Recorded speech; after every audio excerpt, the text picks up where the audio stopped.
Bon, nous allons commencer. Je vais commencer par vous présenter donc le projet GIWACAF, l'initiative mondiale pour l'Afrique occidentale, centrale et australe. Je remercie les intervenants. Vous pouvez vous déconnecter et à tout à l'heure. Alors, allons-y. Donc, bienvenue une nouvelle fois à tous ceux qui nous rejoignent dans cette série de webinaires du GIWACAF. Nous sommes au webinaire numéro 5 qui clôturera l'année 2020 pour nous. Ce webinaire porte sur les techniques de lutte à terre contre les déversements d'hydrocarbures. Pour commencer, je vais d'abord vous parler un peu du projet GIWACAF pour ceux qui ne le connaissent pas. Donc, ce projet a été lancé en 2006. C'est une initiative conjointe de l'OMI et l'IPIECA. L'OMI étant l'Organisation maritime internationale, l'institution spécialisée des Nations Unies qui est chargée de la sécurité de la navigation et de la protection du milieu marin, et l'IPIECA étant l'association des acteurs de l'industrie pétrolière et gazière pour la promotion des performances environnementales et sociales. Donc, l'objectif du projet GIWACAF, c'est de renforcer les capacités des 22 pays partenaires à se préparer à lutter en cas de déversement d'hydrocarbures, tout cela dans le but de mieux protéger leur environnement marin et côtier. Nous avons donc 22 pays partenaires qui sont tous situés en Afrique de l'Ouest, centrale et australe, que vous pouvez apercevoir sur cette petite carte. Et les activités du projet GIWACAF consistent majoritairement en l'organisation d'ateliers nationaux et sous-régionaux, l'organisation de formations, d'exercices, d'une conférence biennale et des projets d'assistance technique. Donc, en bref, ce projet est commun au secteur public et privé. Il vise donc à réduire les impacts des pollutions marines par hydrocarbures. Nous soutenons à travers ce projet 22 pays africains partenaires dans le renforcement et la mise en œuvre de leurs systèmes nationaux de préparation et de lutte. Nous avons à cœur de maintenir un lien permanent avec les parties prenantes afin de fournir des solutions de renforcement de capacités qui sont adaptées aux besoins des pays partenaires. Nous organisons, comme je vous l'ai dit précédemment, des ateliers, des formations, des exercices. Nous avons à cœur de promouvoir une meilleure communication et coopération entre les gouvernements et le secteur privé. Et nous encourageons, à travers le projet GIWACAF, la ratification et la mise en œuvre des conventions internationales pertinentes de l'OMI et d'autres organisations. Pour en savoir plus, vous pouvez vous connecter à notre page LinkedIn, nous suivre sur LinkedIn si ce n'est pas déjà fait, et vous pouvez retrouver beaucoup d'informations sur notre site internet www.giwacaf.net. Revenons à cette série de webinaires du GIWACAF. Donc, c'est une série qui aborde la préparation et la lutte contre les déversements d'hydrocarbures sous plusieurs angles, techniques, juridiques, institutionnels. Si vous n'avez pas encore suivi les 4 premiers épisodes, vous pouvez les retrouver en replay sur notre site internet. Et aujourd'hui, nous allons nous intéresser aux techniques de réponse en milieu du littoral. Les objectifs de ce webinaire seront de présenter les différentes techniques de lutte à terre qui sont actuellement disponibles lorsqu'une marée noire se produit, de mettre en avant les points forts et les points faibles de chacune de ces techniques et de présenter un outil d'aide à la décision qui est disponible et qui s'appelle le SCAT. Et enfin, vous pourrez bénéficier des connaissances de nos experts et de leur expérience. Pour cela, nous avons donc aujourd'hui l'intervention de Stéphane Grenon que je vous ai présenté tout à l'heure, qui interviendra sur l'outil d'aide à la décision qui s'appelle SCAT. Nous avons ensuite Monsieur Frédéric Marignac qui nous présentera les techniques de lutte à terre, leurs avantages et leurs limites. Et nous avons enfin Annabelle Nicolas-Copec qui vous présentera une étude de cas pour illustrer ces techniques de lutte à terre. Merci à vous. Sans plus attendre, nous allons passer à la première présentation. Stéphane, je t'en prie. Merci Chloé. Eh bien, bonjour à tous. Très heureux d'être avec vous ce matin pour vous parler de SCAT. Donc, SCAT, c'est Shoreline Cleanup Assessment Technique, donc technique d'évaluation et nettoyage du littoral. Donc, ce matin, je vais vous donner un aperçu de cette technique et surtout dans quel contexte on peut l'utiliser dans le cadre d'une intervention suite à un déversement. Donc, quelques mots à mon sujet. Donc, Chloé m'a déjà présenté. Stéphane Grenon, 25 ans d'expérience dans le domaine des urgences environnementales. Participé à plusieurs déversements, donc avec une société qui s'appelle Triox Urgence Environnementale et qui offre des services dans tous les aspects de préparation, d'intervention, des urgences, autant maritimes que terrestres. Et on a des gens au Royaume-Uni, au Canada, à Singapour. Et si vous voulez plus d'informations, il y a toujours notre site web. Donc, pour revenir à la technique d'évaluation, donc imaginez que vous faites face à une situation comme on voit sur la photo. Ici, on a un déversement avec du pétrole en une quantité significative. Et si on regarde particulièrement le littoral, eh bien, on voit qu'on a un littoral qui est assez diversifié. On a un milieu urbain, on a des activités portuaires. Nous avons un secteur végétal, une embouchure de rivière, bref, plusieurs différents types de littoraux et d'activités le long de la côte. Donc, en tant qu'intervenant, une des premières questions que vous allez devoir répondre, c'est comment est-ce que j'interviens, quelles sont les priorités, ou à quel endroit se trouve le pétrole, selon quelle technique on va devoir le récupérer, etc. Donc, la méthode SCAT, c'est une méthode qui vise à vraiment fournir des informations opérationnelles, et puis je souligne le mot opérationnel, fournir des informations opérationnelles aux gens qui sont en charge de faire le nettoyage, afin justement de faire une planification qui sera adéquate, et aussi qui permettra d'identifier des méthodes d'intervention que Frédéric va vous présenter tout à l'heure, mais des méthodes d'intervention qui vont minimiser les dommages à l'environnement. Et pour prendre ces décisions-là, vous devez avoir de l'information et la méthode SCAT vise justement à vous fournir ces informations-là qui sont critiques. Et puis, on va les voir tout à l'heure dans les prochaines slides. Donc, les questions que vous avez normalement lors d'une intervention, lorsqu'on regarde le littoral, elles sont énumérées ici. Et puis, c'est un peu l'objectif de la méthode SCAT, c'est de répondre à ces interrogations. Donc, quel est le type de littoral, hein, le type de rive, est-ce que c'est un marais, c'est une plage, etc. Donc, comment le décrire? Comment décrire le mazoutage? Est-ce que le pétrole est en galette, en gouttelette? Est-ce qu'il est frais? Est-ce qu'il est encore liquide? Ou est-ce qu'il est très visqueux? Donc, on a une terminologie pour décrire ces aspects-là. À quel endroit est-ce qu'il se trouve sur le littoral? Est-ce qu'il est dans la zone intertidale? Est-ce qu'il est dans la haute plage? Donc, tout ça, des informations essentielles. Combien de pétrole est échoué sur la rive? Caractériser le volume. Donc, ça devient une information importante. Ça permet également de nous aider à décider est-ce que l'on doit nettoyer. Frédéric va vous montrer une variété de techniques tout à l'heure, mais la première question, c'est est-ce que l'on a besoin de nettoyer? Est-ce que l'environnement va pouvoir se restaurer par lui-même? Si on décide de nettoyer, comment nettoyer? Quelles sont les techniques avec les informations que l'on possède? Quelles sont les techniques qui sont appropriées?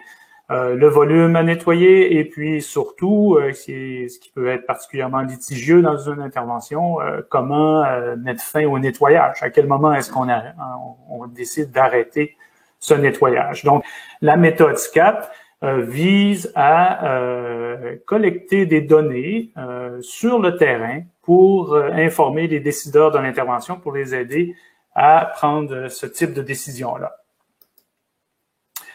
La méthode SCAT, avant de rentrer dans les détails, c'est une méthode qui est reconnue internationalement, qui a été adoptée par plusieurs organisations, plusieurs pays également à travers le monde.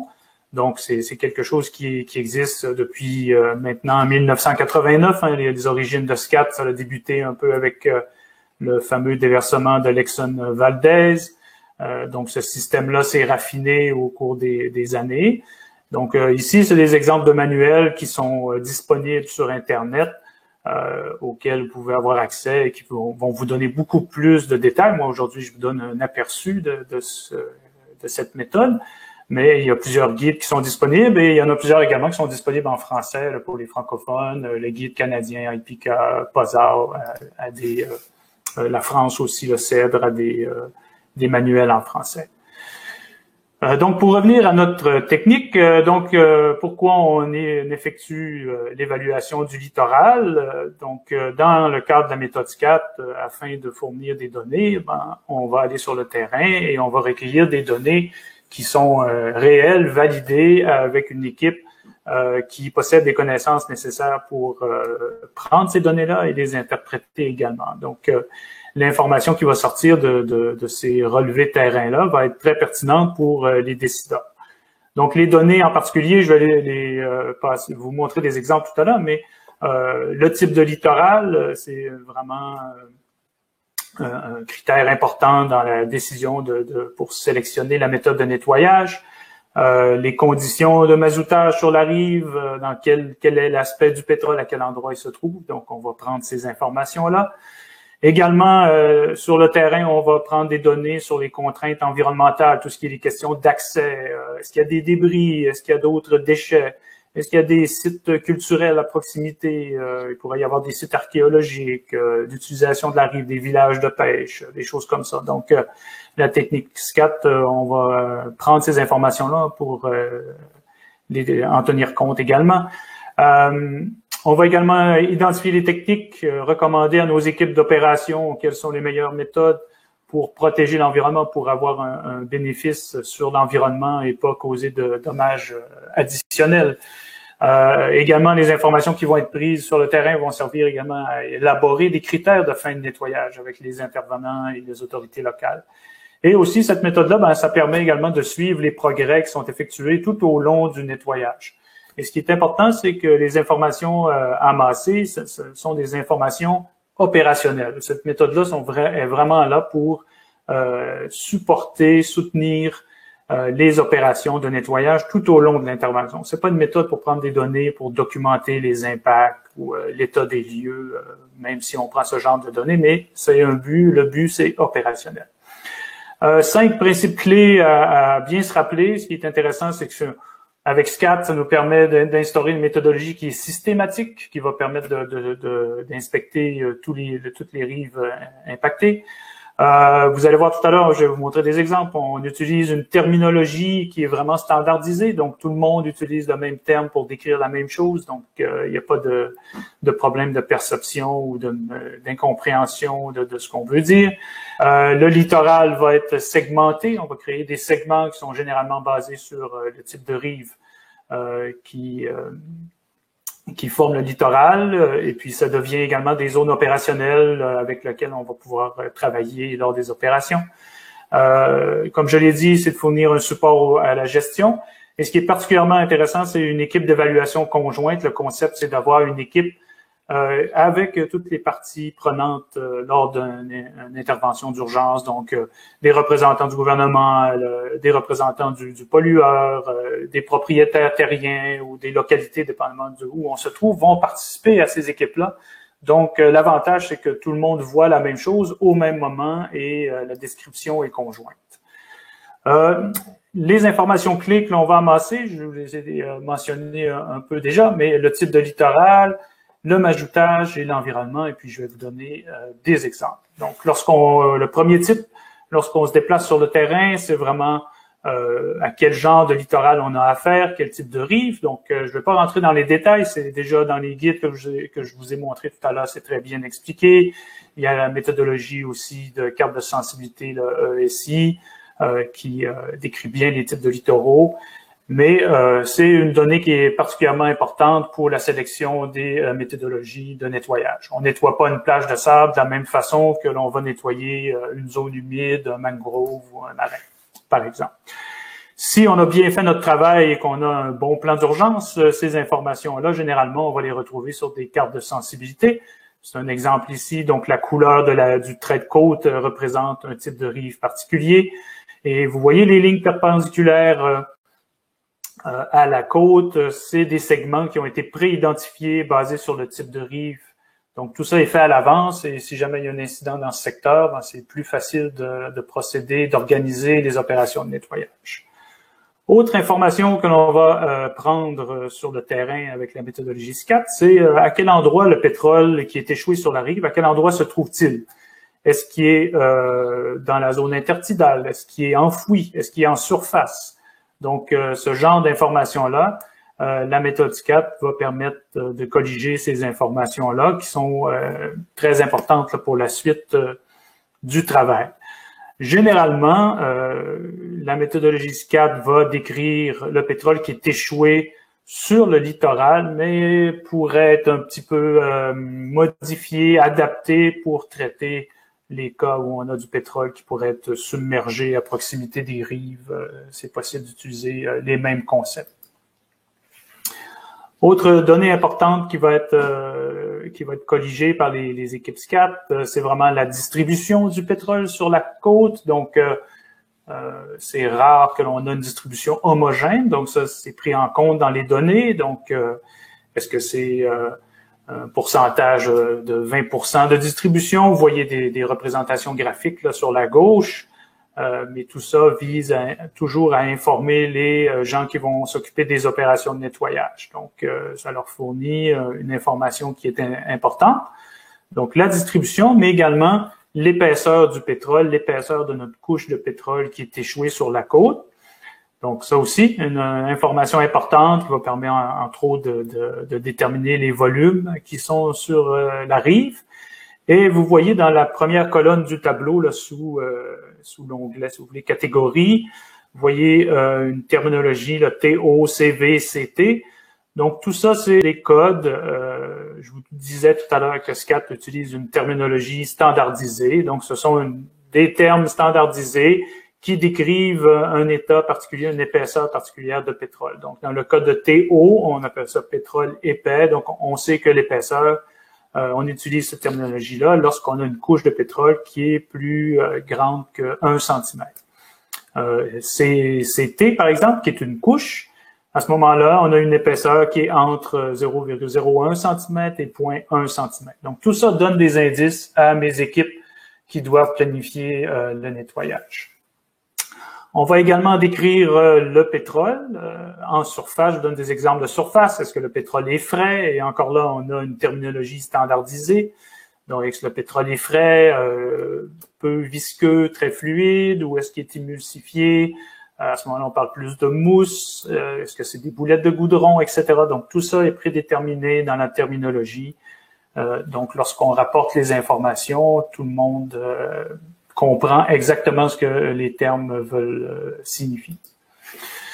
On a également des cas une façon de décrire le pétrole qui est enfoui sous la surface, hein, ce qui est commun dans les plages de sable. Donc, là également, il y a une terminologie qui est appliquée pour décrire le type de pétrole que l'on retrouve là, sous la surface. Ces informations-là sont colligées, je vous disais que SCAT existe depuis 1989. Auparavant, on utilisait des formulaires. Vous avez un exemple ici, qui sont en fait, qui sont eux aussi standardisés, qui reprennent un peu les informations que je vous ai énumérées quand même très rapidement là. À l'époque, on mettait ça sur un formulaire. Maintenant, on utilise des outils d'entrée électronique, des tablettes, des choses comme ça. Il y a des systèmes qui sont en place pour faciliter le traitement des données. C'est un peu l'aspect, si vous voulez, un petit peu rébarbatif de SCAT pour plusieurs personnes. C'est justement le maintien des formulaires, de bien documenter. Sur un incident d'une grande ampleur, ça peut générer des quantités de données qui doivent être traitées, etc. Ce qui est important de se rappeler, c'est que SCAT, c'est une méthodologie qui peut être utilisée en grande ampleur, qui est un peu modulaire, donc on peut en réduire l'ampleur, réduire le nombre de formulaires qui peuvent être utilisés, etc. Donc, c'est très adaptable aux différentes situations que vous pouvez rencontrer, mais c'est pour vous montrer un exemple que le formulaire sert à colliger l'information de façon standardisée. Les équipes sont capables d'interpréter ces informations-là. Donc, rapidement, je vous ai montré et donné une idée un peu du type d'information que la méthode SCAT permet d'amasser sur le terrain. Et c'est ça qui est important, c'est de l'information qui est de nature opérationnelle, qui provient du terrain et qui est validée. Donc, c'est pas des choses qu'on voit là, sur Internet qui sont rapportées par différentes personnes. Donc, c'est vraiment validé comme information. Et lorsqu'on entre dans un processus de SCAT, il y a différentes phases qui doivent être mises en place. Et c'est ce que je vais vous montrer maintenant. Le premier aspect qui est important, c'est l'équipe. Je l'ai mentionné tout à l'heure, une équipe multi-juridictionnelle avec des représentants qui proviennent des différentes parties impliquées dans un déversement. Donc, généralement, 2 à 3 membres maximum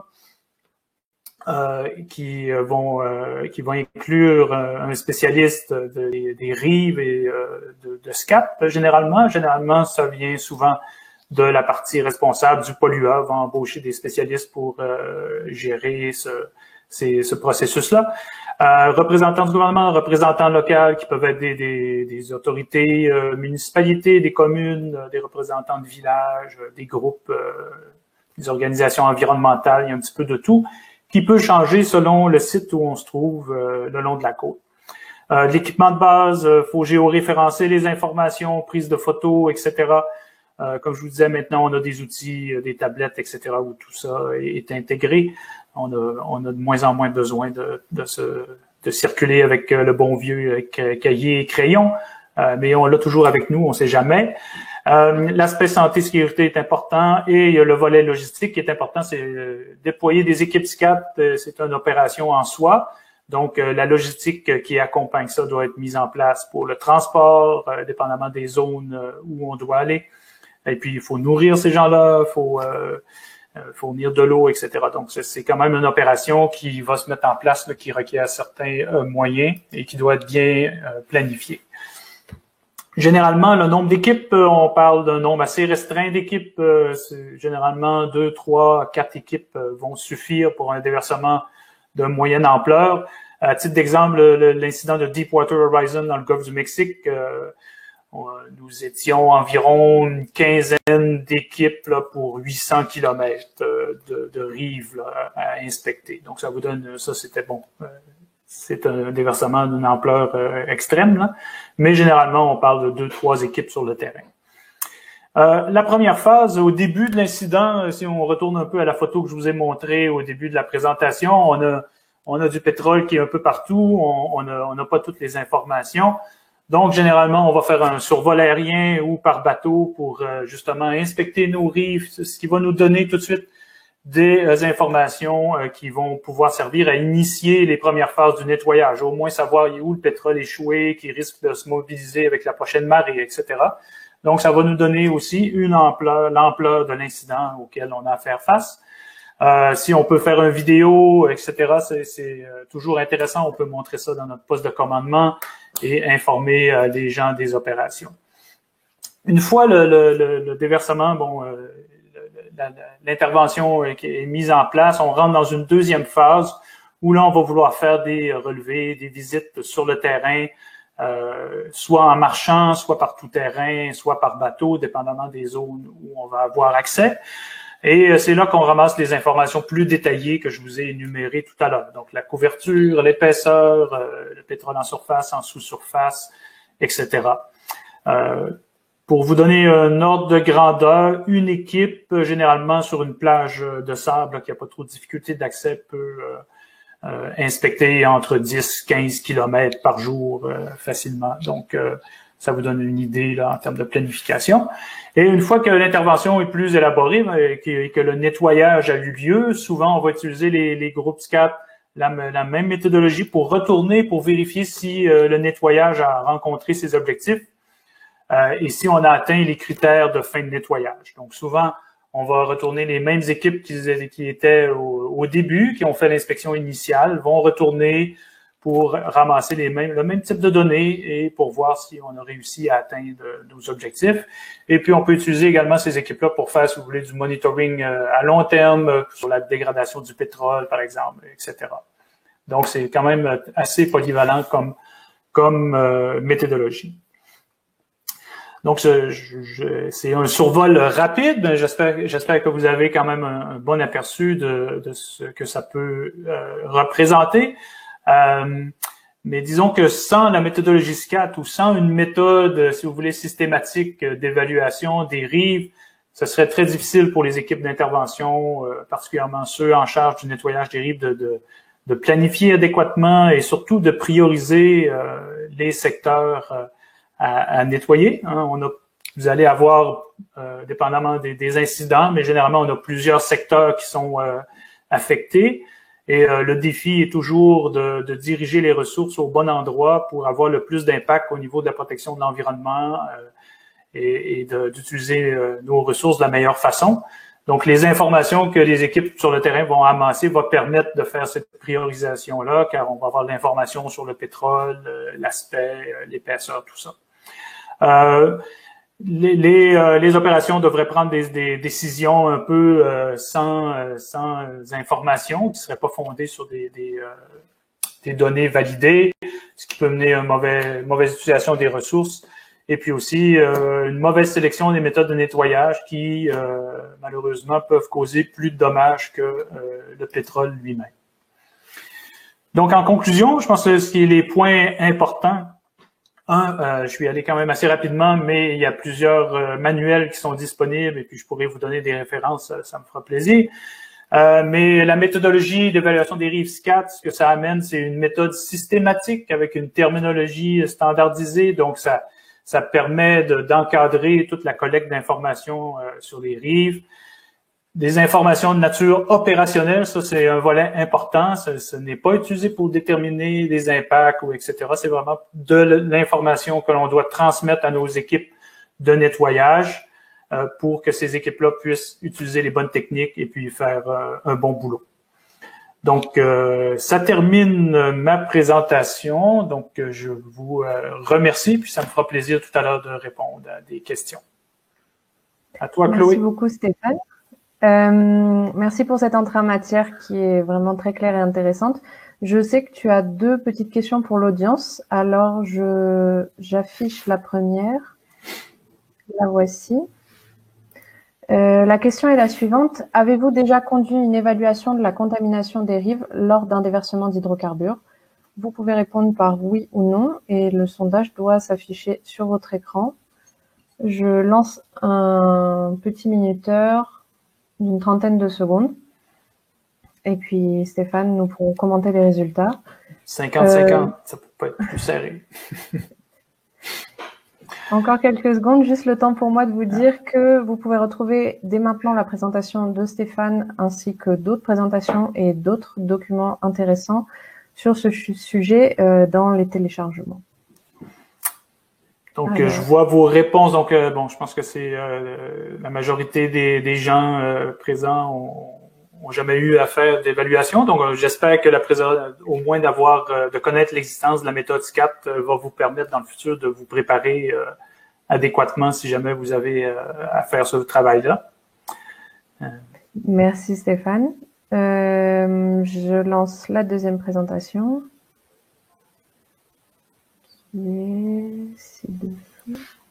Voici. La question est la suivante. Voyez-vous la priorisation des secteurs comme une difficulté lors d'un déversement d'hydrocarbures? Oui ou non? 30 secondes à nouveau.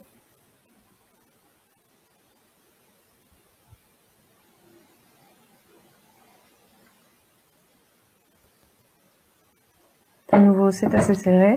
C'est assez serré, donc ouais, je pense que pour ceux qui ont déjà eu à intervenir, c'est toujours un peu la difficulté, autant que la lutte en mer ou à terre, de prioriser nos ressources. Tout le monde a des ressources limitées, donc c'est le grand défi. Donc ça ramène un peu à la préparation, puis à être capable d'avoir accès aux techniques là, qui peuvent vous aider à prendre ces décisions-là. Et puis ce que je voulais montrer avec la méthode SCAT, c'est que justement, les informations que l'on collige peuvent vous aider dans ce sens, particulièrement sur le littoral. Très bien. Merci beaucoup, Stéphane. Merci, à tout à l'heure. À tout à l'heure. Il est maintenant temps pour Frédéric Marignac de se connecter pour sa présentation sur les différentes techniques de nettoyage du littoral. Frédéric, c'est à toi.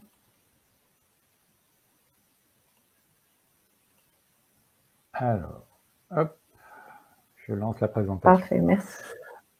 Merci Chloé. Donc, je suis là pour vous parler des techniques de nettoyage du littoral.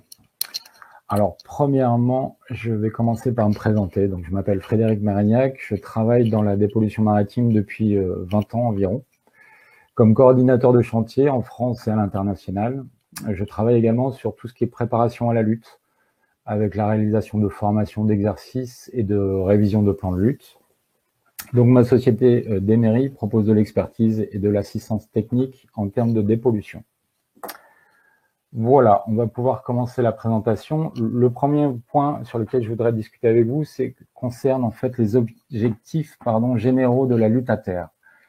Quels sont les objectifs? Le premier est de collecter le polluant, tout en facilitant le retour à l'état naturel. Qu'est-ce que ça veut dire exactement? Donc, lors d'une arrivée massive de pétrole sur la côte, l'écosystème marin est donc fortement perturbé.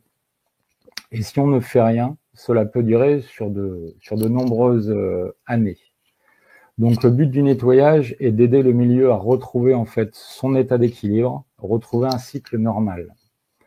Par contre, un nettoyage intensif peut avoir des répercussions sur cet équilibre. Il faut donc limiter au maximum les potentiels impacts générés par le nettoyage. Un des autres objectifs de la lutte à terre est également de garantir la sécurité du personnel intervenant. Vous allez avoir donc des opérateurs qui vont intervenir sur zone, mais vous aurez également à gérer le public, c'est-à-dire les gens qui vivent à proximité des chantiers ou qui veulent voir ce qui se passe. Donc, il faut garantir cette sécurité. Et il y a également l'aspect de la limiter au maximum le volume des déchets.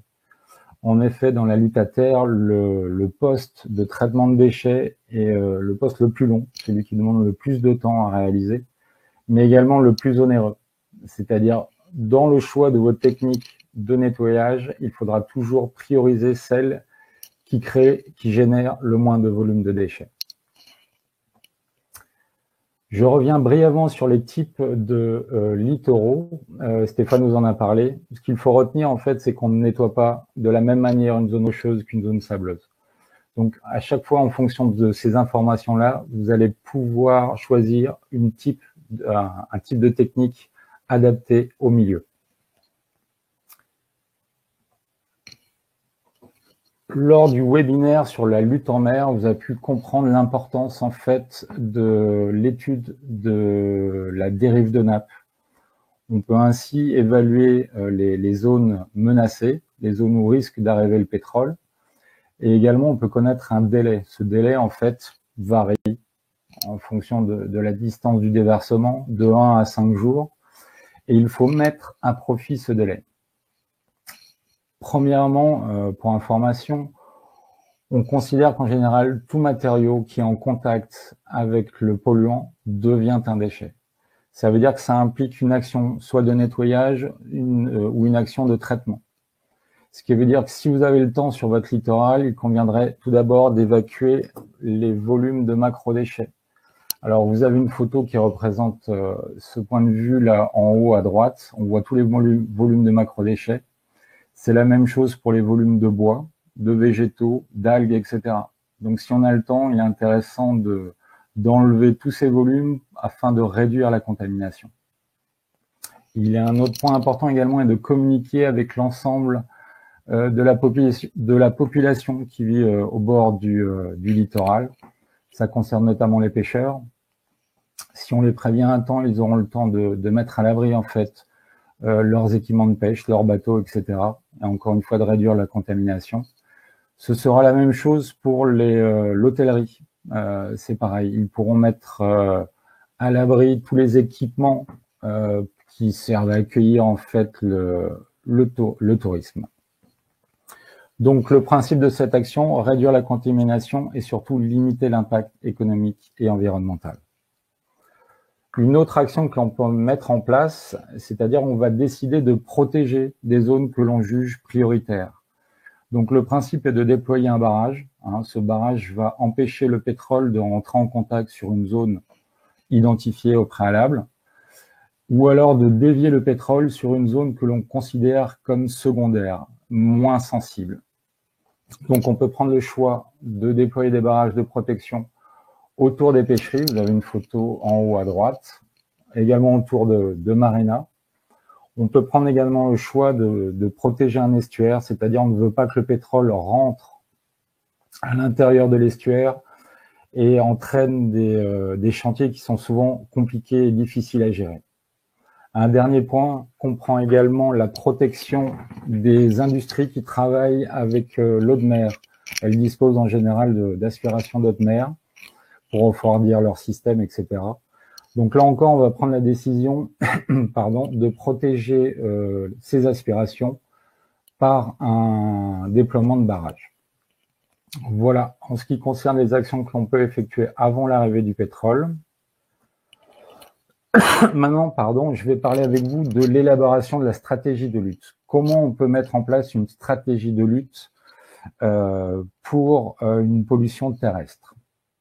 La première chose, Stéphane vous en a parlé, il est impératif de collecter le maximum d'informations. C'est-à-dire, on va prendre l'état des lieux de la côte impactée, à savoir le type de littoral, le type de côte, l'exposition et le type de pollution. Une fois que vous avez connecté l'ensemble de ces informations-là, vous pouvez commencer à vous poser la question du choix de la technique la plus adaptée. Alors, cette technique, ce choix va se faire en fonction du type du littoral impacté, mais également de sa sensibilité. Et enfin, on va évaluer le potentiel impact des opérations de nettoyage. Donc là, vous avez commencé à réfléchir et faire une préliste des techniques de nettoyage. On peut ensuite vérifier que les techniques que l'on a prélistées sont vraiment réalistes. Vous avez donc décidé d'appliquer telle ou telle technique dans un milieu donné. Il faut voir déjà si vous avez les équipements nécessaires pour mettre en place cette technique. Il faudra également vérifier tout ce qui est accessibilité, sécurité du personnel, ou encore si vous disposez de suffisamment d'espace pour implanter les chantiers, prévoir le stockage des déchets, etc. Dans l'élaboration de votre stratégie de lutte, il faut également penser à identifier la fin des opérations. Il faut savoir jusqu'où on veut nettoyer. Donc, il y a plusieurs critères à prendre en considération pour ça. L'un des premiers est qu'en général, quand il n'y a plus de menace pour le milieu naturel, il est temps d'arrêter. On peut considérer également que l'équipe de nettoyage sera plus utile sur un autre site, ou enfin, quand le nettoyage intensif causera plus d'impact que le polluant lui-même. Ce qu'il y a dessus, en tout cas, vous pouvez regarder les deux photos en milieu de slide à gauche. Quand on se retrouve à ramasser du pétrole à la pince à épiler ou qu'on met un opérateur dans une telle situation, il est vraiment temps de réfléchir à l'arrêt des opérations. Quand on parle d'arrêt d'opération de nettoyage, ça ne veut pas dire l'arrêt total des travaux. Vous voyez la photo en bas à gauche, c'est qu'on a créé un impact avec la circulation des engins sur l'accès de ce chantier. Donc, on décide d'arrêter les opérations de nettoyage. Par contre, on va continuer les opérations de restauration et de réhabilitation du site. Voilà les différents points concernant une préparation de la stratégie de lutte à terre. Je vais vous parler maintenant des présentations des phases de nettoyage. Donc, ces phases, c'est un concept qui est reconnu internationalement. On parle de 3 niveaux de phases. La phase numéro 1, on parle d'enlèvement grossier de surface. L'objectif est de récupérer le plus rapidement possible le plus grand volume de pétrole possible, tout en privilégiant le fait qu'on ne veut pas que ces volumes de pétrole puissent se remobiliser. On parle dans ces cas-là de contamination secondaire. Donc l'objectif, c'est de concentrer le nombre le volume le plus important possible. La phase numéro 2, le nettoyage en profondeur. Donc, on a vu que phase numéro 1, traitement de surface. Phase numéro 2, on va essayer de déloger, de traiter tous les volumes de pétrole qui sont piégés, alors aussi bien dans les roches que sous le substrat, etc. Je vous en parlerai un peu plus tard dans les techniques. On intervient en phase 2 également quand il n'y a plus de risque d'un nouvel arrivage. Et enfin, la phase numéro 3. Là, on rentre dans un nettoyage fin intensif, c'est-à-dire qu'on cherche à retrouver l'état initial avant pollution. Donc là, on parle essentiellement de traitement esthétique. Et dans cette phase 3, on peut inclure tout ce qui est réhabilitation des sites.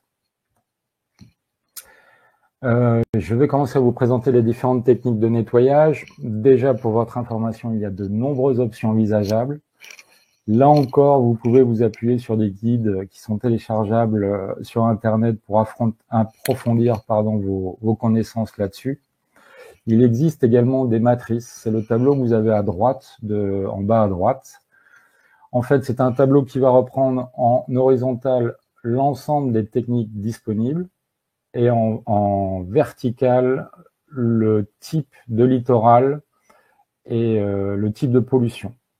C'est-à-dire très rapidement, vous pouvez voir ce qui est possible de faire en fonction du milieu et ce qu'il ne faut surtout pas faire.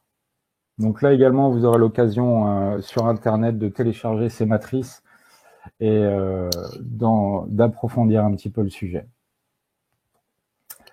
Je vais commencer par la présentation des techniques. La première concerne l'atténuation naturelle. Alors, qu'est-ce que ça veut dire? L'atténuation naturelle, c'est qu'on veut laisser le produit se dégrader naturellement. On prévoit de ne pas faire d'opération de nettoyage. Alors, il y a des conditions quand même pour prendre cette décision. C'est qu'en général, on parle d'une faible quantité de pollution. On est dans une zone où il y a un faible impact environnemental et socio-économique. C'est soit peu accessible, soit très peu fréquenté. Ou encore, on peut parler de zones exposées. La photo de Vague vous montre ça. On parle de dynamique de houle qui va faciliter l'atténuation naturelle, mais également sur des sites trop fragiles, trop sensibles, comme les marais qui ne supporteraient pas un piétinement prolongé des opérateurs. Le fait qu'on ne veuille pas faire d'opération de nettoyage implique quand même un suivi environnemental. C'est-à-dire on doit suivre l'évolution de la situation pour voir si on ne doit pas changer d'avis, revenir en arrière et éventuellement lancer des opérations de nettoyage. Donc, suivi impératif dans ce type de choix de technique. Technique suivante, on parle de collecte manuelle. Donc là, c'est simple à comprendre. On envoie des opérateurs sur une zone déterminée pour ramasser le pétrole à la main. Alors, l'intérêt de cette technique, c'est qu'on obtient une grande sélectivité en termes de ratio de pétrole récupéré. Là, si on passe les bonnes techniques à l'opérateur, on est sûr d'avoir un ratio important de pétrole. Les contraintes, entre guillemets, c'est que déjà, on va rentrer dans un rendement beaucoup plus faible que des engins mécaniques. C'est un travail exténuant, extrêmement fatigant, ce qui fait qu'on peut avoir donc des problèmes de chute, également de coincement, de pincement en fonction du milieu de ce qu'on doit nettoyer. Donc, ça reste quand même une contrainte. On ne peut pas tout prévoir pour l'opérateur là-dessus. Ça se prépare en amont. Comparativement, vous avez donc la récupération mécanique. La photo de droite vous montre ce que ça peut donner. Qu'en gros, on peut récupérer un volume extrêmement important de pétrole en peu de temps. Donc, le rendement est beaucoup plus important qu'une récupération manuelle. Le problème, c'est qu'on va avoir une sélectivité beaucoup plus délicate. En effet, il est compliqué d'être sélectif, c'est-à-dire de ne prendre que du pétrole. Je vais vous remontrer également une autre diapositive. Vous voyez cette pelle mécanique qui essaie de récupérer donc une nappe de pétrole. On voit au niveau de la pelle que le volume de sable récupéré propre est déjà important avant d'attaquer la récupération du pétrole. Donc, un engin mécanique a du mal à être sélectif. La dernière photo en bas de slide à droite vous montre les potentiels impacts que peut créer l'utilisation d'engins de travaux publics sur un milieu. Donc, une forte fréquentation va impacter directement le support. Donc, ça, c'est à prendre en considération également. Enfin, la photo du milieu, là, pour cette pelle mécanique qui sort de l'eau, C'est toujours pareil, c'est qu'on doit être sûr, quand on décide d'utiliser des engins, de pouvoir les ressortir du site. Là, c'est le cas en France. Donc, il y a une panne de cette pelle mécanique, la mer est montée, on n'a pas pu la sortir à temps et donc elle est submergée par l'eau. Le problème, c'est qu'on va créer une deuxième pollution. Donc voilà, tout ça doit être pris en considération. Concernant l'organisation d'une lutte à terre, il convient toujours d'adapter la réponse aux besoins. Alors la première photo en haut parle d'elle-même. C'est qu'on voit ce pauvre monsieur avec ce râteau. Alors je suis sûr qu'il est motivé et qu'il va être sélectif. Le problème, c'est que sa réponse ne va pas être adaptée aux besoins. C'est-à-dire c'est impossible qu'il arrive au bout de la pollution que l'on peut voir qui s'étend jusqu'en bout de plage. L'excès inverse va être un exemple en Corée où là on se retrouve avec une surpopulation d'opérateurs. C'est-à-dire que en fonction de la surface à nettoyer, on se retrouve avec un nombre de personnel qui est disproportionné par rapport aux besoins. Donc dans ces cas-là, on va créer plus d'impact que le pétrole en lui-même. Voilà, présentation d'une nouvelle technique. On parle de pompage, toujours en phase 1. Donc, on essaie de récupérer le maximum de volume. Il existe depuis 30-40 ans énormément d'équipements à ce sujet. Il se caractérise par un débit variable de 1 à 100 mètres cubes, ce qui est conséquent. Avec également, ils sont adaptés au type et à la viscosité du pétrole. Donc, ils peuvent être extrêmement sélectifs si on prévoit une phase de décantation après pompage, c'est-à-dire qu'on va séparer le volume d'eau de mer propre et de pétrole. Leur contrainte, c'est que ça demande un personnel formé et ils sont extrêmement sensibles à tout ce qui est débris, bout de bois, etc., ce qui va les endommager, ils ne sont plus opérants. On peut également penser à des opérations d'écrémage. Alors dans ces cas-là, c'est un écrémeur adapté pour récupérer les effluents de lavage suite aux opérations de lavage. Donc ça va être un écrémeur avec un faible tirant d'eau, un débit adapté, c'est une solution également qui peut être très sélective avec une phase de décantation. Autre exemple de pompage, à gauche, vous avez donc un aspirateur à vide, ce qu'on appelle, c'est une dépression à vide. C'est le même aspirateur que vous avez à la maison pour le ménage. Celui-là est beaucoup plus puissant. Donc, on a une sélectivité qui est en fonction de l'opérateur. On voit en haut de la slide, en haut à gauche, l'opérateur qui est en train de récupérer donc une nappe de pétrole. Si ce dernier est consciencieux, il va être vraiment sélectif. Il ne va ne prendre que du pétrole. Par contre, l'aspirateur va aspirer tout ce qui se présente devant lui. Donc, si l'opérateur ne fait pas attention, on va avoir un volume de déchets qui n'est pas du tout adapté. Autre exemple de pompage, on va parler maintenant des camions hydrocureurs. Donc c'est une technique qui est utilisée par les industriels pour le traitement des boues ou encore des eaux usées. Donc c'est donc un équipement que vous pouvez trouver normalement plus facilement. C'est extrêmement efficace au niveau de la récupération de pétrole liquide sur de forts volumes. On a encore un problème de sélectivité. C'est-à-dire c'est encore l'opérateur qui va garantir la bonne sélectivité du produit ou pas. Donc, voilà en termes de présentation de pompage. Autre technique, c'est le rinçage basse pression. Donc, le principe est de pomper de l'eau. Alors, l'eau du milieu, c'est de l'eau de mer ou de l'eau saumâtre, via une motopompe, et de la faire circuler par ces cannes de refoulement. Ce sont des cannes d'arrosage. Donc, on va essayer de recréer un effet de pluie d'orage. Donc, on va concentrer le produit. On va donc le convoyer par cet écoulement d'eau, essayer de le concentrer à un niveau de récupération que l'on a décidé, où on va pouvoir favoriser donc cette récupération par des absorbants ou encore par des écrémeurs. C'est une méthode très douce, très simple, qui évite aux opérateurs de fouler le support, donc de créer des impacts à ce niveau-là. Alors, ça peut prendre du temps, parce que c'est encore une fois une méthode très, très calme et ça dépend du type de pétrole. Ça sera beaucoup moins efficace en fonction de la viscosité du produit. Des produits très collants, ça va beaucoup moins bien marcher. Autre technique, on va parler de lavage moyenne pression. Alors là encore, on utilise de l'eau du milieu. Là, c'est de l'eau de mer en particulier, par le biais d'une motopompe qui est injectée via une canne. Donc là, cet embout adapté, on appelle ça une lance impact. Donc on va ingérer de l'air pour accentuer la pression de l'eau rejetée. Et on peut également utiliser des embouts dits de pompiers pour éteindre le feu, qui sont classiques, qui fonctionnent extrêmement bien également. Donc le principe, on va essayer de remobiliser tous les volumes de pétrole qui sont piégés, aussi bien dans les enranchements que sur les zones sableuses, rocheuses, etc. Donc on voit ici sur la photo de droite que l'on chasse en fait un pétrole, les petites zones marron. Grâce au rinçage, donc au débit d'eau continu, on va convoyer ce produit au niveau des zones de barrage que vous voyez au fond de la photo de droite. Et enfin, il y a des opérations de pompage pour récupérer les effluents de lavage.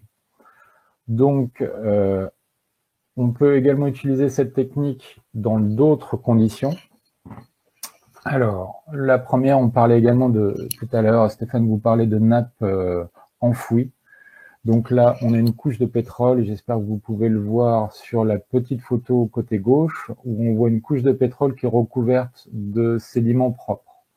Si on devait intervenir manuellement ou mécaniquement, on aurait un volume de déchets complètement délirant pour récupérer ce pétrole. Donc on peut utiliser cette lance impact pour saturer le milieu en eau. Donc la photo de gauche vous montre qu'on va injecter de l'eau sous pression plus de l'air, qui va fractionner le pétrole, le faire remonter en surface, le rendre flottant, ce qui va faciliter sa récupération donc par le biais d'absorbants ou d'écrémage.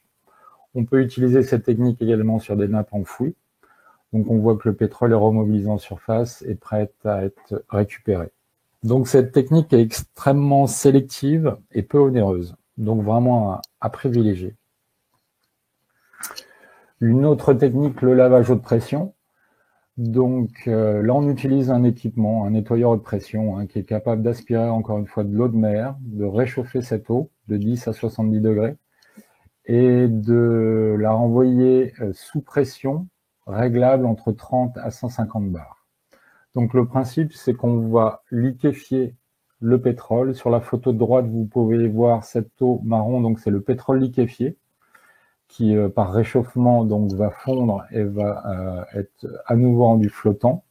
Et on va pouvoir le récupérer dans ces dispositifs de confinement par absorbant ou par écrémage.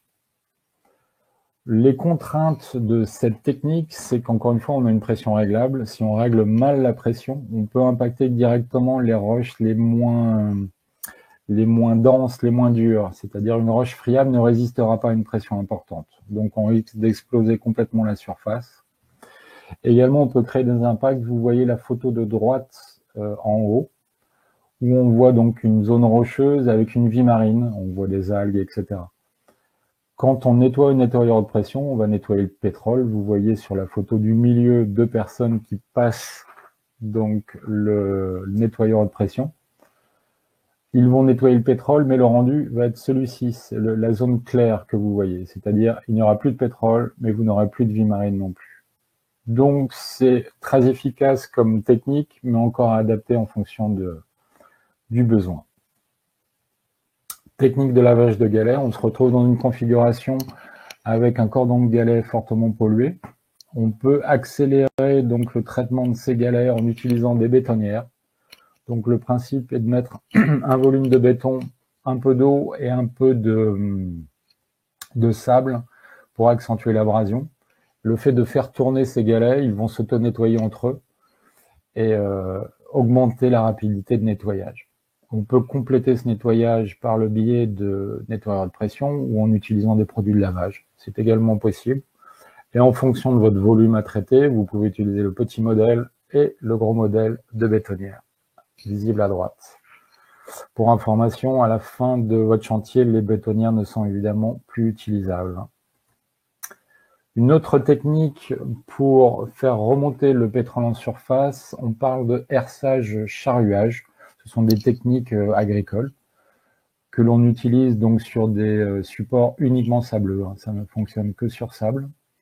Le principe, on fait remonter le pétrole et on peut prévoir derrière des opérations de collecte manuelle que vous voyez donc sur la photo de droite, ou encore on peut relancer des opérations de lavage.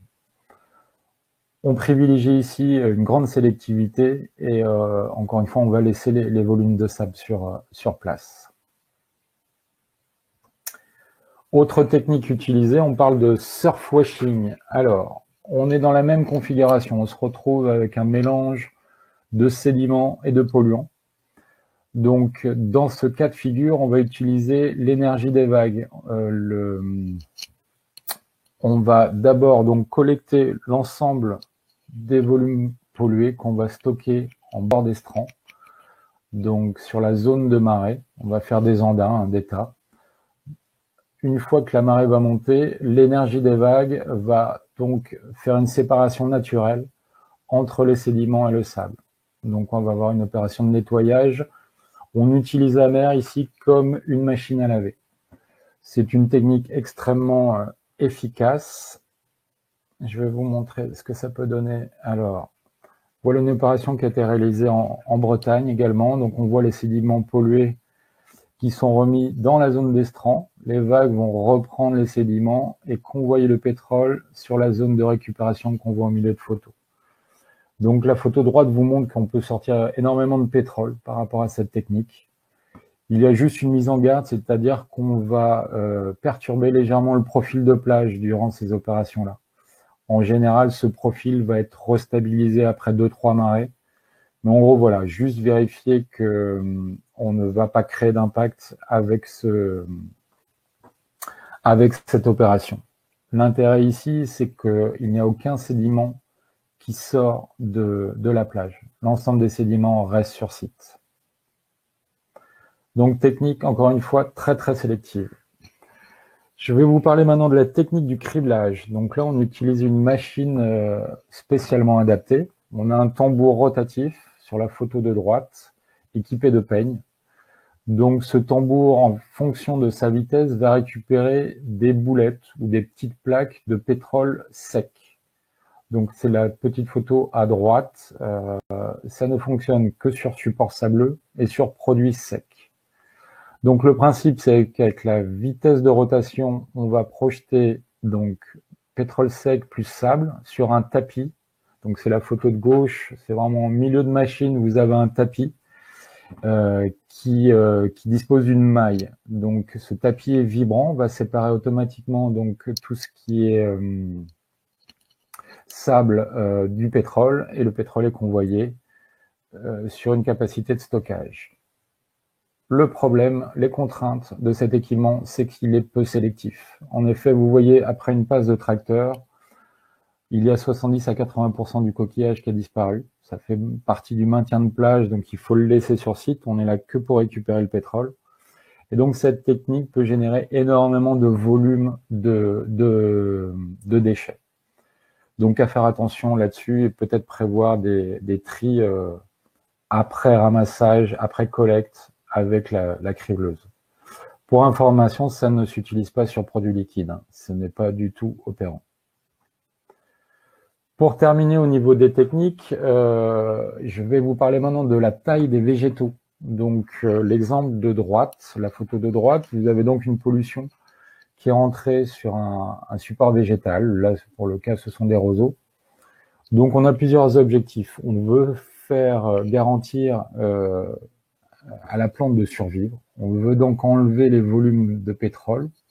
On veut également être sûr que le pétrole ne va pas être convoyé à un autre endroit sous l'effet de la chaleur ou des marées. Et ensuite, on veut garantir à la faune qui vit dans cet habitat de pouvoir survivre et surtout de ne pas être impactée. Donc le principe est de tailler cette végétation au plus près et de récupérer le pétrole par les techniques de rinçage ou de grattage manuel qu'on a pu voir précédemment. Donc on essaie de permettre au système racinaire de survivre pour une nouvelle croissance de la plante au printemps prochain. Donc, vous pouvez voir avec la photo du milieu que ça fonctionne très bien sur certaines plantes. C'est l'une des contraintes que je voulais évoquer avec vous, si vous voulez, c'est que le choix de cette technique doit passer par l'appui d'experts botaniques expérimentés. Ça fonctionne sur certaines plantes, ça fonctionne beaucoup moins bien sur d'autres. Donc, si vous voulez prendre cette technique en compte, il faut être absolument accompagné par des experts botaniques qui ont un retour d'expérience là-dessus. Voilà, j'ai terminé la présentation de ces différentes techniques. En termes de recommandations maintenant, pour être efficace, il faut donc avoir une bonne connaissance de son littoral. On en a parlé avec Stéphane également, donc tout ce qui concerne le type de côte, le substrat, l'exposition, connaître la sensibilité des zones, mais également identifier des zones prioritaires qui sont à nettoyer en priorité et également des zones secondaires. Donc on va également préparer tout ce qui est accès, est-ce qu'on a suffisamment de place pour l'installation, etc., etc. En gros, vous devez bien connaître votre littoral et commencer à travailler sur ces différentes questions. Ensuite, il va falloir privilégier donc dans les techniques celles qui génèrent le moins de déchets. C'est vraiment le mot d'ordre à chaque fois. Éviter la création de déchets inutiles et privilégier les techniques qui impactent le moins l'environnement. Enfin, le succès des opérations passe toujours par une bonne préparation. Ça marche pour tous les thèmes. Donc, il faut se préparer en amont d'un accident. Il faut prévoir une organisation adaptée. Il faut avoir des équipements de dépollution et un stock adapté également. Et surtout, il faut prévoir une formation du personnel qui va intervenir sur zone.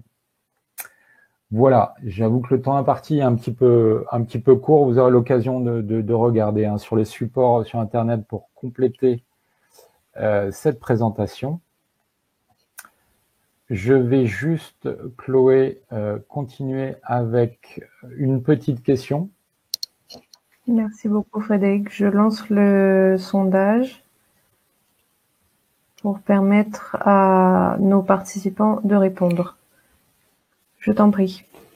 Juste pour finir cette présentation sur les techniques de lutte, on va essayer de faire une étude de cas très très simple. Je vous montre une photo avec une pollution qui vient d'arriver. C'est donc une plage. À votre avis, alors je ne suis pas sûr que vous aurez la possibilité de cocher l'ensemble des réponses, mais en tout cas on en discutera sur le débriefing. Quelles sont les techniques de lutte envisageables pour vous? Est-ce qu'on peut parler de collecte manuelle dans ce cas-là? Est-ce qu'on peut parler de pompage, d'opération de lavage? Est-ce qu'on peut cribler? Est-ce qu'on peut faire du surfwashing? Ou est-ce qu'on peut utiliser toutes les techniques? Merci beaucoup, Frédéric. Je laisse encore 10 secondes à nos participants pour répondre avant de clôturer. Et je te laisserai commenter les résultats. Vas-y. Voilà, écoutez, le premier cas, donc cet exemple, c'est en Grèce, sur une pollution qui est survenue il y a 3-4 ans. Le premier constat, c'est qu'on va se retrouver donc avec un support de gravier. Il y a du gravier, du sable grossier, donc, et un petit peu de roche. Donc, évidemment qu'on va privilégier une récupération manuelle. Si on a à disposition des moyens de pompage, on peut toujours essayer de pomper. Il y aura sûrement des opérations de lavage à prendre en considération. Le criblage n'est pas adapté dans cette solution-là, parce que le sable sera trop grossier, on va avoir un volume de déchets qui va être complètement délirant. Le surfwashing, vous voyez que c'est quand même, encore une fois, une plage de Grèce, qui doit être extrêmement jolie et agréable en période hors pollution, mais là, il n'y a aucune dynamique de la mer. On ne peut pas du tout prévoir un auto-nettoyage avec l'énergie des vagues. Et enfin, utiliser toutes les techniques, non. Non, ce n'est pas possible. Donc, criblage et surfwashing, ce n'est pas envisageable dans ce cas-là. Merci beaucoup, Frédéric. Merci aussi pour ta présentation qui était très claire et tu as fait bon usage du temps imparti. J'appelle maintenant Annabelle Nicolas-Copec pour une étude de cas. Et le temps qu'Annabelle se prépare, laissez-moi vous dire que tous les webinaires du GIWACAF sont disponibles en replay sur notre site internet. Le présent webinaire sera disponible probablement d'ici demain. Vous aurez aussi la possibilité de télécharger tous les documents qui sont déjà téléchargeables dès maintenant. Et au passage, je souhaitais aussi saluer nos points focaux JWACAF. J'ai vu la présence de Monsieur Souleymane au Togo, d'autres points focaux également, qui sont très assidus à nos webinaires, donc je les en remercie. Annabelle, c'est à toi. Merci beaucoup. Bonjour à tous. Donc aujourd'hui, je vais illustrer donc la lutte à terre avec une étude de cas, un incident au sud de la France qui a impliqué Litoff pendant de nombreux mois. Alors tout d'abord, comme les présentateurs avant, je voudrais vous présenter vraiment brièvement Litoff pour ceux qui ne nous connaissent pas. Donc, depuis plus de 52 ans, nous répondons aux déversements et incidents en donnant du conseil technique sur la lutte impliquant les hydrocarbures, bien entendu, mais aussi les SNPD, donc les substances nocives et potentiellement dangereuses, avec matières solides, déversement de cargaisons ou autres produits alimentaires. Nous sommes une organisation à but non lucratif financée par l'industrie du transport maritime. Donc, notre équipe technique est composée de 15 scientifiques, alors chimistes, biologistes marins, et nous avons répondu à peu près à 800 incidents depuis la création de notre organisation dans le monde entier. Alors, vous voyez sur la carte à gauche la location des incidents où nous sommes intervenus. Nous sommes disponibles 24 heures sur 24, 7 jours sur 7, toute l'année bien entendu. Et en général, nous répondons à peu près à 20 incidents où nous allons sur place, plus une trentaine d'incidents à distance. Alors, maintenant, pour rentrer dans le vif du sujet, voici en quelques mots un résumé de l'incident à l'origine de la pollution terrestre dont je vais vous parler. Donc, vous voyez sur cette carte l'endroit où il y a une collision en fait entre un ferry, un ro-ro-ferry et un porte-conteneur au large de la Corse en Méditerranée. Donc vous voyez sur la carte la Corse en bas et les côtes françaises et italiennes en haut à gauche. Et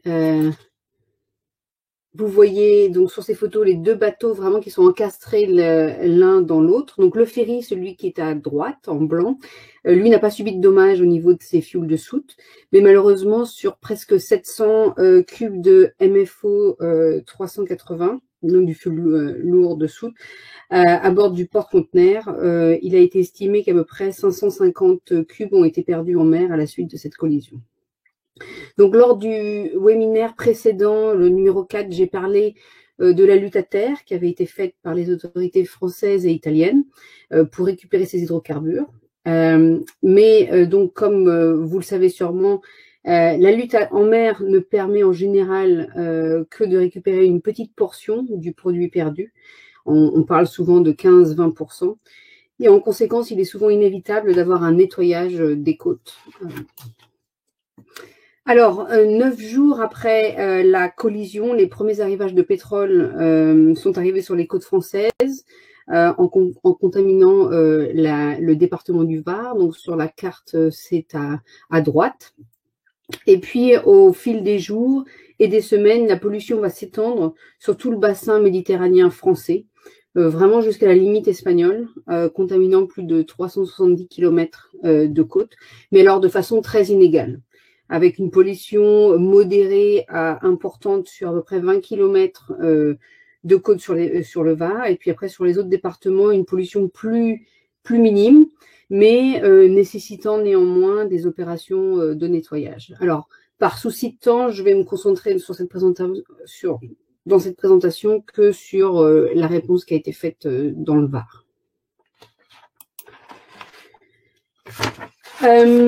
Alors, en parlant du Var, donc c'était la zone la plus impactée. Cette région-là a accueilli en 2012 plus de 9 millions de touristes et a pesé 5,9 milliards d'euros dans l'économie française, donc c'est très conséquent. Et en particulier, le golfe de Saint-Tropez accueille 1,6 million de touristes par an, avec une fréquentation principalement en été. Vous voyez en haut à droite la plage de Pamplonne, sur la commune de Ramatuelle, donc avec 4 km de plage. Et vous voyez aussi les méga yachts qui sont à l'ancre. La pollution est arrivée fin octobre, ce qui correspond à la fin de la saison touristique. Mais vous pouvez imaginer néanmoins les pressions des autorités pour compléter le nettoyage le plus vite possible. Donc ce cas avait potentiellement un profil médiatique et politique assez important. Voici la comparaison de la plage de Pamplonne. Alors à gauche en été, une photo assez typique de la fréquentation, avec les deuxième et la troisième photos montrant les premiers arrivages d'hydrocarbures en vue aérienne et de la plage. Alors attention par contre, sur la deuxième photo, il y a beaucoup de taches noires que vous voyez sur la laisse de mer. Ce n'est pas du pétrole ou pas uniquement, mais principalement des posidonies, donc ces plantes aquatiques endémiques du bassin méditerranéen et qui sont des espèces protégées.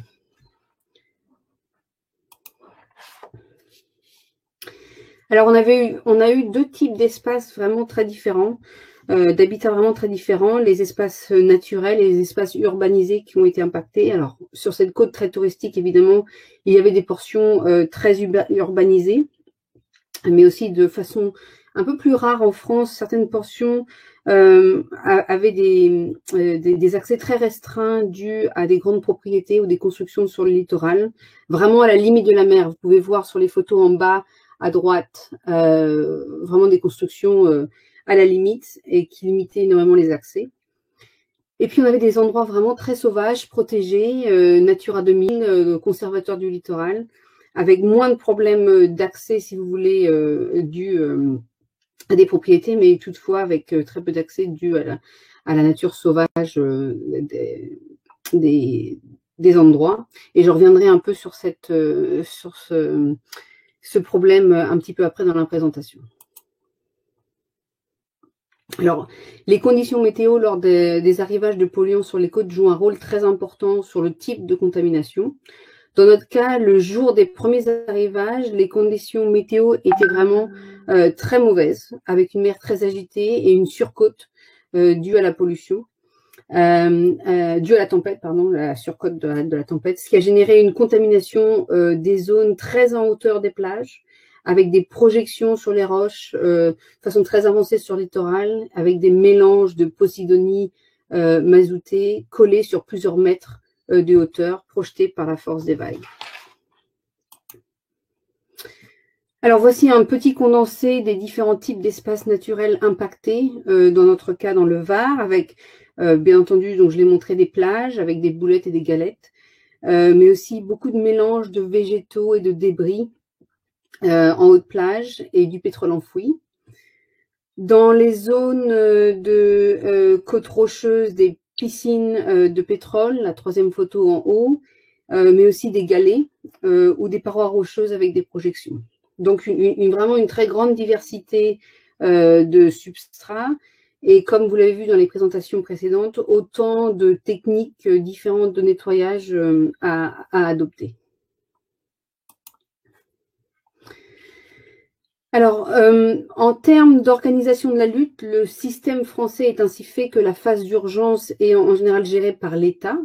Et il y a eu en plus l'activation du plan Paul Marter, ce qui a permis de mettre en place des ressources étatiques comme la protection civile, les services d'incendie et les agents des autorités locales, avec un contrôle et une coordination faite par la préfecture terrestre. La préfecture a été conseillée par le CEDRE, en tant qu'expertise technique, et puis l'ITOF, bien entendu. La priorité de cette première phase d'urgence fut le retrait du pétrole remobilisable des zones relativement faciles d'accès, donc par exemple la plage de Pamplonne ou d'autres plages communales. Et chaque commune a mis à disposition des travailleurs nettoyant sur son littoral. Mais il n'y a pas vraiment eu de coordination à l'échelle départementale. Donc, ce qui fait que le déploiement des travailleurs n'a pas vraiment été fait en fonction de l'ampleur de la contamination. Donc, on avait par exemple des personnes ramassant des petites boulettes sur une commune, alors que des communes voisines pouvaient avoir du pétrole mobile encore sur leur côte.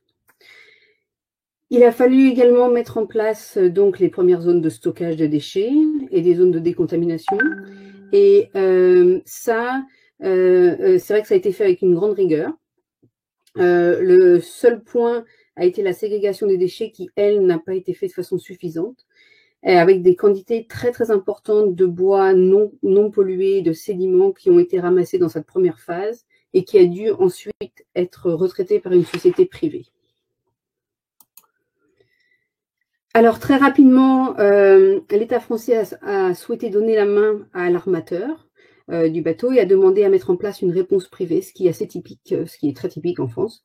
Donc la société Le Floc Dépollution a été immédiatement mandatée par l'assureur. Et d'ailleurs, vous avez la chance d'avoir Frédéric Marignac, votre deuxième présentateur, qui a été chef de projet pour la première partie de cette réponse dans le Var.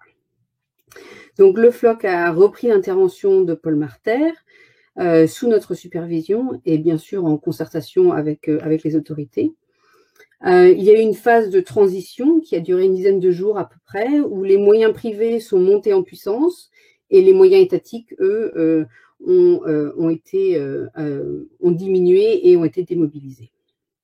Donc, à peu près, pour vous donner une ordre d'idée, il y a à peu près 150 personnes par jour qui ont été employées pendant les 6 mois de nettoyage, plus une veille pendant la saison touristique pour s'assurer que des boulettes qui pourraient refaire surface soient éliminées. Donc, à peu près 19 000 jours personnes ont été nécessaires. Et le coût de cette réponse a été pris en charge intégralement par l'armateur via leurs assureurs. En ce qui est de notre rôle dans cet incident, donc nous avons joué le rôle de conseiller technique auprès des assureurs, mais aussi auprès des autorités. En cette qualité, nous avons suivi les chantiers du début à la fin, ainsi que fait les reconnaissances de sites nécessitant un nettoyage, en tandem bien évidemment avec la société Le Floc. S'en est découlé bien naturellement la mise en place des stratégies de nettoyage en collaboration avec Le Floc, le CEDRE et bien sûr les autorités, en prenant en compte les impératifs locaux, et a permis de mettre en place les ouvertures et les fermetures de chantiers qui ont été mentionnées dans les 2 présentations précédentes. Nous sommes aussi venus en soutien des demandeurs d'indemnisation et fait les évaluations techniques des demandes reçues. Alors, la première priorité après la transition entre les moyens étatiques et les moyens privés fut d'abord donc encore la récupération des hydrocarbures qui peuvent être remobilisables pour éviter toute contamination secondaire. Et pour cela, la société privée a utilisé de la main-d'œuvre locale et non pas des volontaires, ce que nous avions déconseillé. J'ai vu des questions sur les volontaires. Et donc, il a fallu bien entendu former et encadrer cette main-d'œuvre à des opérations de nettoyage de plus en plus complexes. Alors, j'ai pas le temps tout de suite de rentrer dans les problématiques liées à l'intégration des volontaires dans les opérations de lutte, mais c'est quelque chose dont nous pouvons discuter un petit peu après dans la session des questions si vous le souhaitez. L'autre aspect fut le triage des végétaux, avec les végétaux ou les déchets, donc le bois par exemple, propre ou très peu contaminé, laissé en haut de plage. Donc c'est ce que vous voyez, la deuxième photo en bas, et qui peuvent être éventuellement brossés. Et les végétaux contaminés ou les débris contaminés, la photo en haut à droite, transférés bien évidemment dans les zones de stockage en déchets. Alors maintenant, je vais vous présenter, mais vraiment assez rapidement, parce que ça a déjà été présenté dans les 2 interventions précédentes, les 5 grands types de substrats qui ont focalisé la lutte. Alors tout d'abord, le ramassage de boulettes ou de galettes en surface des zones sableuses. Alors, vous pouvez voir sur les photos de gauche à droite, ramassage manuel avec ségrégation pour limiter les déchets.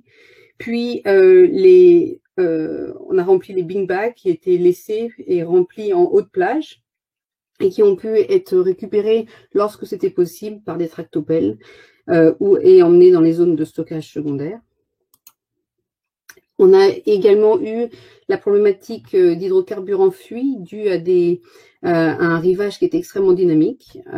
Sans intervention, ces zones sont vraiment des foyers de contamination secondaire et une source de relargage de boulettes au gré des conditions météorologiques. Donc après les sondages, donc la photo du milieu en haut, il y a eu des excavations avec des zones contaminées suivies par des ramassages manuels.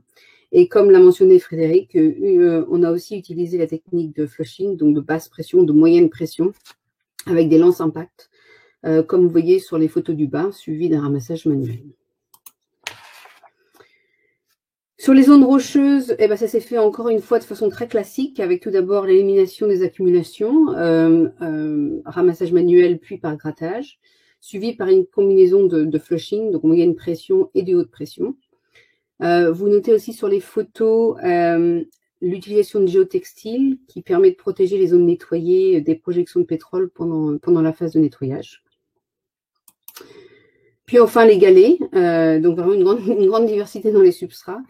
Donc c'est un nettoyage un peu plus complexe mais qui peut être assez long. Dans notre cas, encore une fois, un nettoyage très typique comme l'a démontré Frédéric, avec un collègue des triages manuels suivi de l'élimination des accumulations avec brossage et une combinaison de moyenne pression et haute pression avec également l'utilisation dans certains cas de bétonnières pour nettoyer mécaniquement ces galets. Et enfin, le dernier type, c'était les parois rocheuses, donc qui ont été nettoyées encore une fois, grattage et haute pression. Donc vous voyez les photos ici en haut à gauche avant, pendant en bas à gauche et après. Donc sur la photo de droite, donc vous voyez plus de contamination, mais vous pouvez voir aussi, si vous plissez bien les yeux, des équipements posés près de ces parois rocheuses, sans vraiment d'accès routier ni pédestre vraiment évident. Et ça a été un thème assez récurrent lors de cet incident. Je vous ai mis un autre exemple ici d'endroits assez similaires. Donc sur la photo de droite, vous voyez un gros plan de l'endroit qui montre un degré de contamination assez important et bien entendu une nécessité de nettoyage. Mais vous voyez que pour rejoindre cette zone, c'était assez difficile. Il y avait deux choix, par exemple, un choix avec 15 minutes de marche par un sentier du littoral, ou alors un accès par une copropriété privée, très pentu et étroit. Donc, amener des équipements et du personnel en toute sécurité dans ces endroits relève quand même d'un sacré tour de force. Alors, pour pallier à ces difficultés, il a été décidé d'utiliser un hélicoptère pour transporter certains équipements lourds et encombrants, mais aussi, très important, pour enlever les déchets, qui est des zones les plus difficiles d'accès. Pour certaines zones plus accessibles, le bateau a été utilisé et parfois aussi utilisé comme plateforme de travail. Mais il faut savoir que ce moyen est très dépendant de la météo, de l'état de la mer, et donc c'est beaucoup plus difficile à prévoir logistiquement de l'utilisation de ce moyen. Bien entendu, comme l'a mentionné Frédéric, la priorité numéro 1 reste toujours la sécurité et la santé des travailleurs et du public. Et pour cela, donc il faut s'assurer que les travailleurs travaillent dans des conditions qui sont acceptables. Il a fallu assurer des passages des mains courantes. Vous voyez sur la photo à droite, les mains courantes avec des cordes. Et c'était entre le passage du parking jusqu'à la zone de nettoyage. Mais il faut aussi considérer des protections adéquates contre le vent, contre le soleil, ainsi que prévoir des toilettes et des zones de repos, ce que vous pouvez voir sur les photos en bas à gauche, les deux photos. Parfois également, la sécurité des travailleurs est mise en cause par certaines activités humaines, comme sur la première photo en haut à gauche, avec des seringues hypodermiques collectées, utilisées par des consommateurs de drogue pendant l'été, on présume, retrouvées lors du travail sur la plage de Pamplonne. Donc, il a vraiment fallu s'assurer que chaque travailleur avait bien intégré les consignes de sécurité qui étaient rappelées à chaque briefing journalier. En termes de public, comme mentionné par Frédéric, la fermeture des plages et des accès aux sentiers littoraux ont été nécessaires afin de garantir la sécurité du public et des travailleurs. Alors, je vais vous montrer deux exemples d'avant et d'après. Voilà, le résultat avant le nettoyage et après le nettoyage sur des sites qui étaient particulièrement affectés. Alors, ce premier site, il y avait énormément de Posidonie souillée. Et en 2 mois, vous pouvez voir la différence et le rendu du travail de nettoyage. Et puis, cet exemple que j'ai montré un petit peu avant de ce site particulièrement complexe d'accès, un type de substrat difficile, avec gros galets, et vous pouvez voir le résultat des travaux de nettoyage. Alors, au niveau des déchets, le total cumulé lors des opérations par la société Le Floc fut de 580 cubes de déchets, avec à peu près 52 cubes de sable et de sédiments pollués, ce qui est peu, et ce qui montre vraiment l'efficacité de la ségrégation, de l'utilisation du ramassage manuel et le fait d'avoir donné la priorité aux techniques in situ. Les déchets ensuite ont été traités par différentes filières, par exemple avec un choix de valorisation pour les sédiments et les sables souillés. Alors pour ceux qui ont eu le temps d'analyser très rapidement le tableau que j'ai présenté, vous avez peut-être pu noter la portion assez importante de bois et de Posidonie souillés qui ont été collectés, à peu près 60% des déchets du total. Sur la photo de gauche, vous pouvez voir les plages avant la pollution avec les quantités naturelles de bois flotté sur les plages dans cette période de l'année. Et vous imaginez bien que si cela est pollué, il faut donc mettre en place une logistique pour l'enlèvement et le transport des déchets, mais aussi il faut passer du temps pour les séparer. Et comme Frédéric l'a démontré avant, il y a des actions qui peuvent être faites en amont d'une pollution pour limiter ce volume. Et c'est ce qui malheureusement n'a pas été fait sur ce littoral. Alors, une des raisons qu'on peut avancer fut aussi la minimisation de la quantité d'hydrocarbures restant en mer par la préfecture maritime durant la lutte en mer. Dans un communiqué quelques jours avant les premiers arrivages de pétrole sur les côtes, les chiffres officiels furent qu'à peu près 2% du volume déversé restait en mer, ce qui correspondrait à peu près à moins de 10 tonnes restants. Donc ça a suscité une certaine confiance, si vous voulez, des municipalités et pas forcément de préparation du littoral pour une arrivée plus massive d'hydrocarbures. Alors, il est important de noter cependant que certaines municipalités, voyant ensuite les arrivées d'hydrocarbures sur le Var les premiers jours, ont eu, eux, le temps de prendre des mesures de pré-nettoyage et ont enlevé leurs débris en haute plage et ainsi ont limité le volume des déchets considérablement. Et il est très important de noter que ces mesures ont été intégralement remboursées par l'assurance du navire. Donc, l'utilisation de moyens et tous les coûts associés à ces mesures. Et donc pour finir, justement, j'ai touché un petit peu du doigt l'aspect de l'indemnisation. J'ai parlé de certains coûts qui étaient pris en charge par l'assureur, mais bien sûr, il y en a d'autres, pour des raisons de temps, je n'ai pas le temps d'aborder. Dans notre cas, l'assureur a ouvert un bureau de dépôt de demande afin d'accueillir et de traiter les demandes d'indemnisation et guider les demandeurs. Alors, cette aide s'est faite par la préparation avec l'ITOV de formulaires types et des notifications officielles dans la presse, par exemple. Donc, c'est un bureau local où les gens pouvaient soit aller directement, soit téléphoner pour prendre des renseignements, pour mettre en place leur demande d'indemnisation. L'ouverture d'un bureau de dépôt de demande est assez typique pour des pollutions importantes, modérées ou importantes, ou lorsque l'on attend une demande, lorsqu'on attend une quantité assez importante de demandes. Alors, les demandes sont en général regroupées en 5 grandes catégories. Je ne vais pas aller sur toutes les catégories, mais bien entendu, le nettoyage fait partie de ces catégories. Les dommages environnementaux, les mesures pour prévenir les pertes économiques, et dans notre cas, bien entendu, une des catégories importantes fut les dommages économiques, avec une atteinte à l'image. Heureusement, comme je l'ai mentionné, enfin si on peut dire ça, la pollution a eu lieu en saison creuse, donc les dommages ont été minimisés. Et puis, il y a eu des demandes d'indemnisation pour le secteur de la restauration et secteur de la pêche également. Toutes ces demandes d'indemnisation ont été couvertes sous la Convention 2001, la Bunker Convention, dont la France est signataire. Et pour conclure, voici quelques points sur cette étude de cas.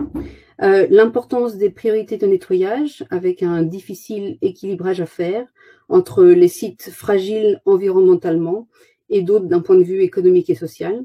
Ça a été mentionné encore une fois par les deux autres présentateurs, mais une bonne préparation en amont lors de la mise à jour du plan d'urgence, par exemple, va aider considérablement à prendre ces décisions. L'importance également d'avoir ou de considérer des sociétés privées pour des opérations de lutte longue, mais aussi de maintenir continuellement le dialogue avec les autorités afin de faciliter les accords sur les stratégies de nettoyage et sur l'ouverture et la fermeture des chantiers. Et finalement, le dialogue est également très très important pour le processus d'indemnisation. Et une coopération très tôt dans les opérations avec l'assureur va faciliter la prise en charge et le processus d'indemnisation.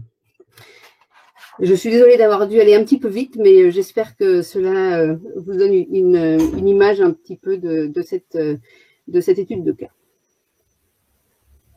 Un grand merci Annabelle pour cette étude de cas qui a vraiment illustré les propos de nos précédents intervenants. Merci à tous les intervenants de rester en ligne. Nous allons prendre quelques questions rapidement puisque nous avons déjà dépassé le temps qui nous était imparti, car ce sujet est vraiment vaste et passionnant. On va commencer avec Frédéric Marignac. Une question, dans les zones à forte densité de mollusques et autres espèces benthiques, la technique de récupération du pétrole enfoui ne risque-t-elle pas de porter atteinte à ces espèces sensibles ? Merci Chloé. Oui, j'ai bien vu la question, j'ai commencé à y répondre par chat. Alors oui, on parle déjà d'évaluation de la zone. Avant de prévoir une technique de dépollution, on va essayer de voir la sensibilité de la zone. Si en effet on constate qu'il y a vraiment énormément d'espèces benthiques, on va adapter cette technique de basse pression pour faire une solution plus douce, on va dire. Peut-être se limiter à du rinçage. En tout cas, ce qu'il faut prendre en considération, c'est que si on ne fait rien, de toute manière, l'espèce benthique va complètement disparaître. Si on ne laisse que le pétrole, l'espèce benthique va disparaître. Donc, déjà, une solution de pré-nettoyage va quand même favoriser le retour de cette espèce benthique après 2-3 mois des fins d'opération. Très bien, merci beaucoup. J'enchaîne avec une question pour Stéphane, peut-être. En cas de déversement, y a-t-il une autre méthodologie d'évaluation ? Merci Chloé. Donc, il n'y a pas vraiment d'autres méthodes d'évaluation standardisées. On peut adapter le concept de SCAT selon nos besoins, selon les impératifs de la façon dont on fonctionne, la façon qu'on est organisé. Je pense que ce que vous avez vu avec les présentations ce matin, c'est l'importance de faire au moins une évaluation. Si vous n'êtes pas formé, si vous n'avez pas tout ce qu'il faut pour suivre la méthodologie SCAT de la façon un peu, sans être dogmatique, là, mais de la façon un peu stricte, mais c'est au moins de faire une évaluation pour évaluer les différentes sensibilités, le contexte pour bien sélectionner sa méthode de nettoyage. D'accord. Merci beaucoup. Et enfin, une question pour Annabelle. Est-ce que l'efficacité des techniques de nettoyage du littoral dépend du nombre d'intervenants et de bénévoles sur le site? Alors, c'est une bonne question parce que c'est toujours un peu le nerf de la guerre, trouver du personnel et des gens. Et je crois que Frédéric l'a bien montré dans sa présentation avec les deux photos de la personne toute seule et puis en comparaison avec des incidents, par exemple, en Corée, qu'on a vu où dans ces anciens cas, on a vu évidemment trop de personnes. Alors, le personnel doit être adapté à la sensibilité des habitats, mais aussi l'utilisation, comme je l'ai un petit peu éludé, de volontaires, l'intégration de volontaires dans la lutte peut être assez difficile. parce qu'il faut gérer donc ces personnes tout en s'assurant de leur sécurité, de leur santé, et ça amène une grosse logistique. Donc dans notre cas, on privilégie toujours l'utilisation de personnel payé, rémunéré, qui peuvent être encadrés dans un cadre beaucoup plus légal et plus facile à mettre en place. Mais je dirais, bien entendu, il faut des moyens, il faut des gens, mais pas forcément trop, n'est pas forcément bien. D'accord. Merci beaucoup à tous les trois. Je crois que malheureusement, on va devoir clôturer ici la session de questions-réponses. Notez simplement que, étant donné que par manque de temps, on n'a évidemment pas pu répondre à tout le monde. Cela dit, il y a des questions qui ont été notées par mon collègue et moi-même. Donc, on se permettra de les envoyer à nos intervenants et de vous publier une réponse écrite sur le site du GI WACAF dans les prochains jours. Je tenais également à vous dire que donc ce webinaire numéro 5 marque la fin de la première session de webinaire du GI WACAF, en même temps que la fin de l'année. Nous nous retrouverons l'année prochaine pour d'autres thématiques. J'ai noté également des suggestions très intéressantes dans le chat, donc nous en tiendrons compte. Je remercie infiniment nos intervenants qui ont vraiment proposé des présentations de très grande qualité. Je remercie mon collègue Julien qui m'a accompagné tout au long de cet événement qui n'est pas visible à l'écran. Et enfin, un grand merci à vous tous, participants, participantes, pour votre engagement, vos nombreuses questions et votre suivi. Au revoir à tous, je vous souhaite de bonnes fêtes de fin d'année et à bientôt.